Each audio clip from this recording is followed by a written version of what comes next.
ባደረገው ስራ ተጸጽቶ ቤኒንን ተንበርክኮ ይቅርታ ጠይቋታል። ቤርሲንና ጄሪክ ደግሞ እውነቱ ስለወጣ ተዋርደዋል ማለት ነው። አቶ አምነን መጀመሪያ ስሜታዊ ሆኖ ቤኒንን ተናግሮት ነበረ።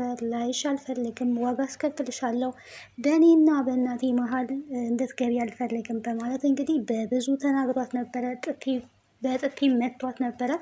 ነገር ግን በስተመጨረሻ እውነቱ ወጥቷል። እውነቱ ከታወቀ በኋላ በጣም ተጸጽቶ ይቅርታ እንድታደርግለት እንግዲህ ቤኒንን ይቅርታ ጠይቋል ማለት ነው። ጥፋቱን አምኗል። ኦልሬዲ እዛ ቤት ውስጥ ሆነ ሁለቱ ሴራ የሚሸርቡ ሰዎች ሜርሲን እና ጄሪ እንግዲህ ተጋልጠዋል ማለት ነው። መጀመሪያ ላይ ያው ጄሪ በጣም ፈርታ ነበረ። የሆነ ነገር ቢፈጠርስ ወይዘሮ ሰማን የሆነ ነገር ከሆነች እኔ ምንድን ነው የምሆነው የሚል ፍራቻን እንግዲህ ሁለቱ ሴቶች እየተሸኳሸኩ እያወሩ ነበረ። ይሄ ሚስጥራቸው ደግሞ ወጥቶባቸዋል፣ ተጋልጠዋል ማለት ነው።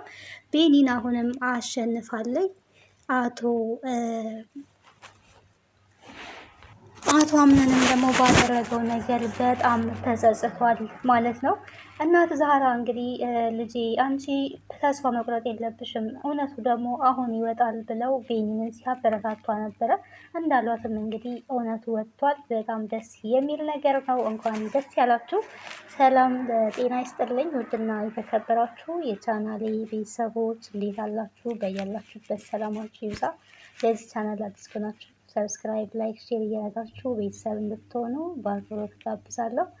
እንግዲህ ተወዳጅ የሆነ ድራማ ድል ድራማን ቀጣዩን ክፍል ወደ እናንተ ይዤላችሁ መጥቻለሁ። ስንጓጓለት እንደነበረው እንግዲህ የቤኒን መከፋት ብዙዎቻችንን አስከፍቶን ነበረ። ምክንያቱ ደግሞ ያለ ስራዋ ስለተወነጀለች ብዙዎቻችን ቅር ብኖራል። እኔ በራሴ ቅር ብሎኛል። ሌሎቻችሁም እንግዲህ ኦዲየንሶች፣ ተመልካቾች እውነትን ስለምደግፉ ተከፍታችኋል ብዬ አስባለሁ። ምክንያቱም ቤኒን በምንም በማታውቀው ነገር ነበር የተከሰሰችው። አቶ አምነንም እንግዲህ እንደዛ ሲያፈቅራት ሲወዳት ግን በተፈጠረው ነገር እሷ ልትሆን ትችላለች መድኃኒቱን የቀየረችው፣ ሌላ ማንም ሊሆን አይችልም። መድኃኒቱን በስተመጨረሻ አምጥታ የሰጠቻት ለወይዘሮ ሰማአን ቤኒን ናት። ስለዚህ እሷ መሆን አለባት ብላ ስላቃጠረች ቤርሲን በዛን ሰዓት ያው ስሜታዊ ሆኖ ነበረ። አቶ አምነን እንግዲህ አይፈረድበትም፣ የእናት ነገር ነው ታውቃላችሁ። እናቱ በዛን ሰዓት ላይ ራሷን ስታ ወድቃ ነበረ። ደግሞም ዶክተሮቹ ያሉት የተመረዘ መድኃኒት እንደሆነ ስለተነገረው ማን ሊሆን ይችላል ነው ያለው። ነገሮቹ ስለተገጣጠሙ በእናት እንግዲህ ማንም እንደማይጨክን ታውቃላችሁ። ማንም ሰው ቢሆን በእናቱ ስሜታዊ ነው የሚሆነውና በዚህ የተነሳ እንግዲህ ለጊዜው በጣም ስሜታዊ ሆኖ ነበረ። ከቤኒን ጋር ተጣልቶ ነበረ። ሌሎችን ሁሉንም ሴቶችንም እንኳን ሳሎን ላይ ጠብቁኝ እፈልጋችኋለሁ፣ ይሄንን ነገር ያደረገው ማን ነው በማለት እንግዲህ በጣም ስሜታዊ ሆኖ ነበረ ሲናገር የነበረው። ነገር ግን ሴቶቹ እንግዲህ በተለይ ቤርሲን ቶሎ ቀደም ብላ የተናገረችው ነገር ቤኒን ትሆናለች፣ በስተመጨረሻ መድኃኒቱን ያመጣችው እሷ ናት በማለት በመናገሯ ወዲያው እንግዲህ አላገናዘበም። ልትሆን ትችላለች የሚለውን ላትሆን ትችላለች የሚለውን ሀሳብ እንኳን የሚያስብበት ጊዜ አልነበረውም። ምክንያቱም በጣም ስሜታዊ ሆኗል፣ ተናዷል። በዛን ሰዓት በጣም ሲያመናጭቃት ነበረ። ታዲያ ወይዘሮ ሰማአን አሁን ላይ ነቅታለች። ምን ብላለች? ቤርሲን መድኃኒት አንጭልኝ አልኳት፣ ወዲያው ሄዳ አምጥታ ሰጠችኝ። በዚህ ፍጥነት የምትቀይርበት ምንም አይነት ምክንያት የለም። ይሄ ሆነ ተብሎ ታቅዶ የተሰራ ነገር ነው። ስለዚህ ይህንን ነገር ልታረግ የምትችለው ቤርሲን ናት በማለት እውነቱን አጋልጣለች ማለት ነው። እሷ ነቅታለች። መጀመሪያ ላይ ያው ትውስታዋ ለተወሰነ ጊዜ አልነበረም። አሁን ላይ ግን ሁሉም ነገር ተስተካክሏል ማለት ነው። እዛ ቤት ደግሞ የምትጠረጥረውም እሷ ማንን ነው? ቤርሲን ነው ማለት ነው። ሁለቱ ስለማይዋደዱ ሁለቱ እንግዲህ እዛ ቤት እሳትና ጽድ ናቸው። ወይዘሮ ሜርሲና ወይዘሮ ሰማአን አሁን ላይ ደስ የሚለው ነገር እንግዲህ ሁሉንም ነገር ያደረገችው ሜርሲ እንደሆነች ተደምድሟል። የሜርሲ ተንኮል ተደርሶበታል። ሰማአን ከዚህ በፊትም የተናገረችው ነገር አለ። እሱ ደግሞ ክፍሌ ገብታ እያጠፋችው ጥፋት አለ። ዶክመንት በርብራለች። ስለዚህ እሷ ናት አሁንም የኔ መድኃኒት ልትቀይር የምትችለው እንጂ በፍጹም ቤኒን መድኃኒቱን ልትቀይር አትችልም በዚህ ፍጥነት። ምክንያቱ ደግሞ እኔ ሄደሽ አንጭልኝ አልኳት። ወዲያው ሄዳ አመጣች። ብዙም እንኳን አልቆየችም። ደግሞ ቤኒንን እኔ አምናታለሁ፣ እንደዚህ አታደርግም፣ እመነኝ ልጄ አምናን። እኔ ቤኒንን በጣም ነው የማውቃት። እሷ እንደዚህ የምታደርግ ልጅ አይደለችም። ደግሞ በዚህ ፍጥነት ልታረጋ አትችልም ብላ እንግዲህ ለቤኒን ጠበቃ ቆማለች። ወይዘሮ ሰማአን ከህመሟ እንግዲህ አገግማለች። ይሄንን ነገር ልታረግ የምትችለው ሜርሲ ናት፣ እኔ በደንብ አውቃለሁ ብላለች። ዶክመንት ያየችው እሷ እንደሆነች ታውቃለች። ሌላ እዚህ ቤት ማንም እንደዚህ አይነት ጥፋትን የሚያጠፋ ሰው የለም ብላ ስለምታስብ ኦልሬዲ ነገሮቹ ወደ ሜርሲን መጥተዋል። ደግሞ እውነታውም ያ ነው ማለት ነው። ይሄንን ሁሉ ነገር ያደረገችው ሜርሲ እንጂ ቤኒን አይደለችም። ቤኒን እንግዲህ የእውነት መጀመሪያ ላይ በጣም ተናዳ ነበረ፣ ስሜታዊ ሆና ነበረ። ያው መካሪ አንዳንዴ ከጎናችሁ ሲኖር ከምንም በላይ ጥሩ ነውና እናት ሳራ ታዲያ ልጄ አይዞሽ፣ ሁሉም ነገር ያልፋል፣ እንደዚህ መሆን የለብሽም። እውነቱ ላይ ደግሞ አሁን ይደረሳል። እውነቱ በቅርቡ ይፋ ይሆናል። መጨነቅ የለብሽም። ለአቶ አምነንም ቢሆን አንቺ እንዳላደረግሽውና ስለተፈጠረው ነገር ምንም እንዳልመሰለሽ ነገር ልታሳውቂ ይገባል በማለት ነው እንግዲህ ሲሏት የነበረና ሲመክሯት የነበረው። ተኝታ ባለችበትም እንግዲህ ክላሷ ሄደው ራሷን እየደባበሱ ልክ እንደ እናት ነው የሚንከባከቧት። በነገራችን ላይ እናት ሳራ እናቶች እንግዲህ በጣም እንደዚህ ትሁት የሆኑ ልጆችን፣ ታዛዥ የሆኑ ልጆችን ይፈልጋሉ። ቤኒን ደግሞ እንደዛ አይነት ባህሪ ስላላት ከምንም በላይ ያንን ባህሪዋን ስላዩ የአቶ አምነን ሚስት እንድትሆንም ይፈልጋሉ። ሲቀጥል ደግሞ እንድትከፋ አይፈልጉም። ተንኮልም የሌለባት ልጅ ናት። ተንኮልን አታውቅም፣ ክፋትን አታደርግም። ታዲያ እዛ ቤት የጄሪ ተንኮል አሁን ላይ ታውቋል። ጄሪ እንግዲህ ሌላ ተንኮል ሰርታለች። እንደተመለከት ነው ያደረገችው አቶ አምናንን በእቅፏ ለማስገባት ስትል ምን አድርጋለች? የሚጠጣው መጠጥ ላይ የሆነ የሚያደነዝዝ ነገር ታዲያ ጨምራለች። ይህንንም አውቆባታል። አሁን ላይ ጄሪ አብቅቶላታል። ከቤት የምትባረርበት ጊዜ ደርሷል። አቶ አምነንም ደግሞ ይሄንን ሴራ አክስቱና ጄሪ እንዳደረጉት በደንብ አውቋል ማለት ነው። መጀመሪያ ላይ ጄሪ የሆነ ነገር ብትሆን ወይዘሮ ሰማአን ምንድነው ማድረግ ያለብኝ?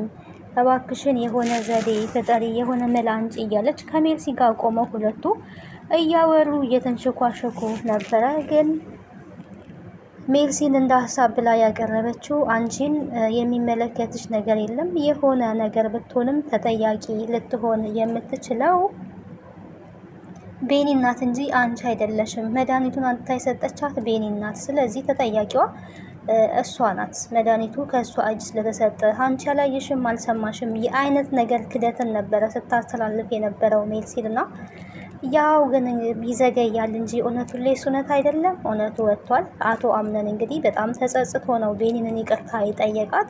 መጀመሪያ በጣም ስሜታዊ ሆኖ ነበር እንደዛ ሲናገራት የነበረው። እውነቱ ላይ ሲደርስ ግን በጣም ይቅርታ ብሎ ተንበርክኮ ነው ይቅርታ የጠየቃት። እውነቱ ላይ በመድረሱ እውነት ለመናገር በጣም ደስ ብሎኛል። እኔ ሁሉም ተመልካች ደስ ይለዋል ብዬ አስባለሁ። አንዳንዴ እንግዲህ በሀሰት ልትከሰሱ ትችላላችሁ፣ ሊመሰከርባችሁ ይችላል። በጊዜው ግን ልትከፉና ስሜታዊ ልትሆኑ ትችሉ ይሆናል። ነገር ግን እውነት ሁሌም ቢሆን እውነት ነው፣ ተደብቆ አይቀርም፣ ጊዜውን ጠብቆ ይወጣል ማለት ነው። ቤኒን እንግዲህ እውነቷ ወጥቶላታል ማለት ነው። አሁን ላይ ደስ የሚለው ነገር ይሄ ነው። እውነቷ ስለወጣላት ከምንም በላይ ደስ ይላል። እኔ እንደዚህ አላደረኩኝም፣ ምን ይሁን ብዬ ምን ፍለጋ እንደዚህ ላረግ እችላለሁ? ወይዘሮ ሰማአን መድኃኒቷን ቀይሬ እኔ የምጠቀመው ነገር ምንድን ነው? ላታምን ትችላለህ፣ አለማመንምም ትችላለህ። እውነቱን ግን እንድታውቅ እፈልጋለሁ። ይሄንን ነገር እኔ አላደረኩትም ብላ ነግረዋለች ማለት ነው። ላምንሽ አልችልም፣ እያስመሰልሽ ነው። እናቴ ላይ ጉዳት አልሰሽ ከኔ ጋር ልትኖሪ ትፈልጊያለሽ ወይ የሚል አባብል ነበረ ሲላት የነበረው። በእርግጥ በእናቱ ማንም ሰው በእናቱ መጥቶበት ዝም የሚል ሰው የለም። እናት የመጀመሪያ በቃ ከሁሉም ነገር አስቀድማችሁ ቦታ ልትሰጧት የምትችሉት እናታችሁ ስለሆነች አቶ አምነን እንግዲህ የተናገረው ነገር ያ ነው። እውነታ ነገር ነው። ስሜታዊ ሆኖ ነው። እናቴን እኮ አጥቻት ነበረ። ተረጋጋ፣ እንደ በፊቱ ልትሆን ይገባል፣ ልትረጋጋ ይገባል፣ ወደ በፊቱ ማንነት እንድትመለስ እፈልጋለሁ አቶ አምነን እያለች እንግዲህ ዜሪ አሽቃባጧም እያሽቃበጠች ነበረ። አልችልም፣ እናቴን እኮ አጥቻት ነበረ ነው ያለው። ድፍረቷ ግን እናቱ ላይ ይህንን ጉዳት አድርሳ ዜሪ በጣም የገረመኝ ነገር ትንሽ እንኳን ደንገጥ አለማለቷ፣ አጠገቡ ሆና እንግዲህ ምንም እንዳልተፈጠረ ነገር ማስመሰሏ፣ ይሄ ራሱ በጣም ከባድ ነገር ነው። እንዲህ ሰው በዚህ ልክ ማስመሰል ይችላል? እሷን ግን ያው የአበረታታቻት ማናት? ሜርሲ ናት ማለት ነው። ሜርሲ እሷ ናት። ቤርሲ እሷ ናት ያበረታታቻት እንጂ እችኛዋ እንኳን ብዙም ድፍረቱ የላትም። ታዲያ ሜርሲል የራሷን እቅድና አጀንዳ ለማስኬድ ብላ ዜሪን በወንጀል እያጨመላለቀቻት ትገኛለች። ሁሉንም ነገር ስታረግ እንግዲህ ማስረጃ እያያዘችባት ነው። ቪዲዮ እየቀረጨቻት ነው። እንዳያችሁት በባለፈውም መድኃኒቱ ሲቀየር እንግዲህ ቪዲዮ ቀርታታለች። ከእሷ ትዕዛዝ የሆነ ልውል እችላለሁ ብትል በዛ በቪዲዮ ነው የምታስፈራራት ማለት ነው። አስቸጋሪ ነው። እንደዚህ አይነት ጠላት በምንም ልታጠፉት የማትችሉት ነው ማለት ነው። እና ከወዳጅ ጠላት ሰውረን ከማለት ውጭ ሌላ የሚባል ነገር የለም። ሲያዩት እንግዲህ በጣም ወዳጅ ነው የምትመስለው። በጣም ለእሷ የምታስብና የምታዝን ነው የምትመስለው። በቅርቡ አቶ አምነንን በእጅሽ አስገባልሻለሁ፣ ከዚህ በኋላ ቤኒን የምትባለዋ ልጅ ከዚህ ቤት ምንጥቅ ብላ ትወጣለች፣ ባህልሽን ለግልሽ ታረጊዋለሽ ማለት ነው ነበረ እያለች ያለችው። ግን አልተሳካላቸውም። በሚገርም ሁኔታ አልተሳካም ማለት ነው። አቶ አምነን እንደው ቤኒን ከዛ ቤት አትወጣም። በቅርቡ እንግዲህ ሙሽራውን ልትሆን የምትችለው እውነቱ ላይ ስለደረሰበት ማለት ነው። ዝም ብሎ ጄሪን ቼክም አያደርጋትም እኮ ቼክም አያደርጋትም። በስነ ስርዓት እንኳን አያዋራትም። ቤኒንጋ ግን እንዳያችሁት ክፍሏ ሄዶ ደረቱ ላይ አቅፏት፣ እሷም ደግሞ እንደዛው እግሯ ላይ አስተኝታ ታሪክ እየነገረችው ጥሩ ጊዜ እያሳለፉ ነበረና ያው እንግዲህ እንደምታውቁት ፍቅር ዋጋ ያስከፍላል። ብዙ ፈተናዎች ይመጣሉ በፍቅር ውስጥ። ፍቅርን የማይፈትን የለም።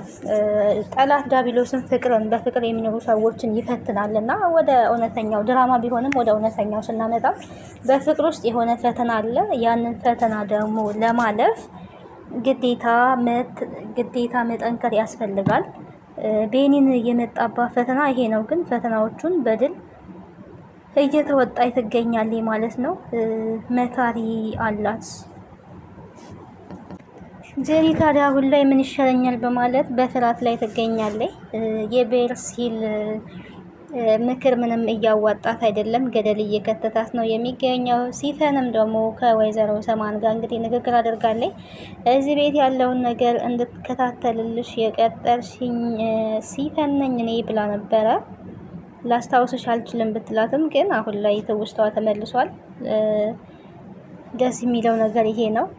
ወይዘሮ ሰማንም ለቤኒን እንግዲህ ያው ጠበቃ እንደቆመች ነግራችኋለሁኝ። ምክንያቱም ቤኒንን እሷ በጣም ነው የምትወዳት።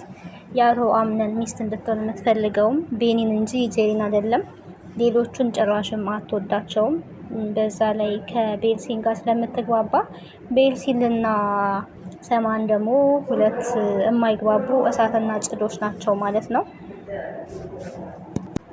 እንግዲህ ቀጣዩን ክፍል ወደ እናንተ የሚመጣ ይሆናል። ስለነበረን ቆይታ አመሰግናለሁ። ሀሳብና አስተያየታችሁን በኮሜንት አስቀምጡ።